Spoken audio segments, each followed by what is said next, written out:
Hello friends, কেমন আছো তোমরা? আশা করছি ভালো আছো। তো তোমরা ইনফরমেশন ভিডিওতে এত ভালোবাসা দিচ্ছ, তো ভাবলাম আজকে একটা রেসিপির ভিডিও নিয়ে চলে আসি। তো বাইরে বিভৎস গরম, তো এই বছর আমার এই রেসিপিটা ফার্স্ট ট্রাই করা হলো এই বছর। প্রত্যেকবারই বাপের বাড়ি থেকে আসে, তো ভাবলাম আজকে যখন আমি এই রেসিপিটা স্টার্ট করছি তোমাদের কাছে শেয়ার করি। তো শ্রাবণ মাস তো পড়েই গেছে, তোমরা কে কে সবুজ চুড়ি পরেছো অবশ্যই কিন্তু কমেন্টে করো। তো চলো এইবার ভিডিওতে যাওয়া যাক। তো প্রথমেই দেখো তেলটা গরম করে নিয়েছি। আমি কিন্তু বলিনি যে আমি আজকে কি রান্না করতে চলেছি, চলো তোমাদেরকে রান্না করতে করতে বলি। তো দেখো এখানে রসুন, আদা, কাঁচা লঙ্কা আর একটু পেঁয়াজ বেটে নিয়েছি। আমি কিন্তু এখানে জিরে অ্যাড করিনি, আমি তো রান্নায় খুব একটা জিরে অ্যাড করি না। তো দেখো পেঁয়াজ কুচিয়ে নিয়েছি। এবার তোমরা দেখতে পাচ্ছ এখানে কি, কেউ কি বুঝতে পারছো এটা কি? একদমই তাই বন্ধু, এটা হচ্ছে লোটে মাছ, যাকে আমি ম্যারিনেট করে রেখে দিয়েছিলাম একটু শুকনো লঙ্কার গুঁড়ো, একটু মিট মশলা দিয়ে, সর্ষের তেল এবং টক দই দিয়ে ম্যারিনেট করে রেখে দিয়েছিলাম। তো দেখো এই পাশে আমি ডিম টোস্ট খাচ্ছি।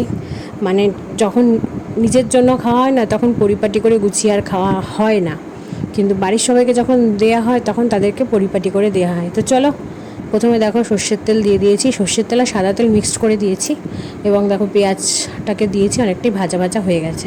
এবার দিতে হবে মশলাটা। যেহেতু আমি এখানে কাঁচা লঙ্কা ইউজ করেছি, মানে মশলাটা বেটেছি আমি কাঁচা লঙ্কা দিয়ে, তো সেক্ষেত্রে দাঁড়িয়ে কিন্তু খুব একটা লাল রঙ কিন্তু আসবে না। আর এই গরমে ভাই শুকনো লঙ্কার থেকে কাঁচা লঙ্কা খাওয়াটাই ভালো। আর অনেক দিন পরে তোমাদের কাছে আজকে রেসিপির ভিডিও শেয়ার করতে চলে এলাম। জানি না তোমরা কতটা রেসিপির ভিডিওটা ভালোবাসবে, কারণ আমার অন্য সব ভিডিও খুব ভালোবাসছো, কিন্তু আজকে মনে হলো যে না, একটু রেসিপির ভিডিও তোমাদের কাছে শেয়ার করি। তো চলো এবার আবার রান্নায় যাওয়া যাক। তো লোটে মাছ যে কথাটা বলবো, এটা খুব প্রিয়, মানে আমার ভীষণ প্রিয়। আমার বাপের বাড়ির আমার ভাই এবং আমার বাবার ভীষণ পছন্দের মাছ হচ্ছে লোটে মাছ। তো যথারীতি শ্বশুরবাড়িতে এই বছর এই প্রথম খাওয়া হচ্ছে আমার, আর যে কবার খেয়েছি বাপের বাড়ি থেকে এনেই দিয়েছে। তো দেখো ম্যারিনেট করা লোটে মাছটাকে আমি কড়াইতে দিয়ে দিলাম। তো জানো বন্ধুরা, এইবারটি প্রথম আমি লোটে মাছটাকে ম্যারিনেট করেছিলাম, কারণ আমি ম্যারিনেট করে রান্না করি না। তো ভাবলাম ঘরে টক দই ছিল যখন, একটু ম্যারিনেট করে রান্নাটা করি। তো তোমরা বন্ধুরা বিশ্বাস করবে না, এত সুন্দর একটা ফ্লেভার এসেছিলো, মানে আমি তোমাদের বলে বোঝাতে পারছি না। তো চলো, কারণ মাছটা রান্না করতে অনেকটা সময় লাগবে, আর অতটা সময় তো তোমাদের সাথে ভিডিও শেয়ার করতে পারবো না। তো দেখো কতটা জল বেরিয়েছে। এবার এই জলটাকে আমার আস্তে আস্তে শুকাতে হবে।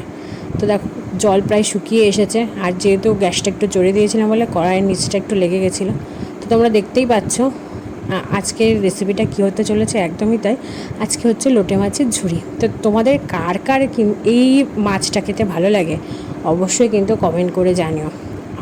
আমার বরেরও ভীষণ পছন্দ।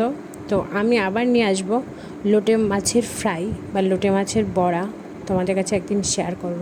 তো যাই হোক, আমার অলরেডি রান্না শেষ, আর এখানে খুব একটা মশলা লাগে না। দেখো কড়াই নিচটা অনেকটাই লেগে এসেছে। তো চলো এইবার একটু গরম মশলা ছড়িয়ে গ্যাসটা বন্ধ করে, তোমাদের যারা ধনেপাতা খেতে ভালোবাসো তারা এর মধ্যে ধনেপাতাও দিতে পারো, কিন্তু একটুখানি আগে দিতে হবে। আমি যেহেতু ধনেপাতা খুব একটা ভালো খাই না, সে কারণে আমি ধনেপাতাটা স্কিপ করেছি, কিন্তু ওটা দিলেও যথেষ্ট সুন্দর লাগে খেতে। তো আমার আজকের এই ভিডিওটা তোমাদের কেমন লাগলো অবশ্যই জানিও। ভালো লাগলে কিন্তু লাইক, শেয়ার, কমেন্ট, আর চ্যানেলটা কিন্তু সাবস্ক্রাইব করে পাশের বেল নোটিফিকেশানটা কিন্তু অন করে দিও। তোমরা ভালো থেকো, সুস্থ থেকো, এই কামনাটা সবসময় করি। তো আবার দেখা হচ্ছে আবারও কোনো ইনফরমেশান ভিডিওর সঙ্গে বা কোনো ব্লগ ভিডিওর সঙ্গে। তো ততক্ষণের জন্য কিন্তু চ্যানেলটা সাবস্ক্রাইব করে রেখো। আমার মাম্মামের যেহেতু হাফ ইয়ারলি এক্সাম চলছে, সে কারণে আমি ভিডিওগুলো টাইম মতো করতে পারছি না। তো তোমরা একটু পাশে থেকো, প্লিজ প্লিজ প্লিজ পাশে থেকো।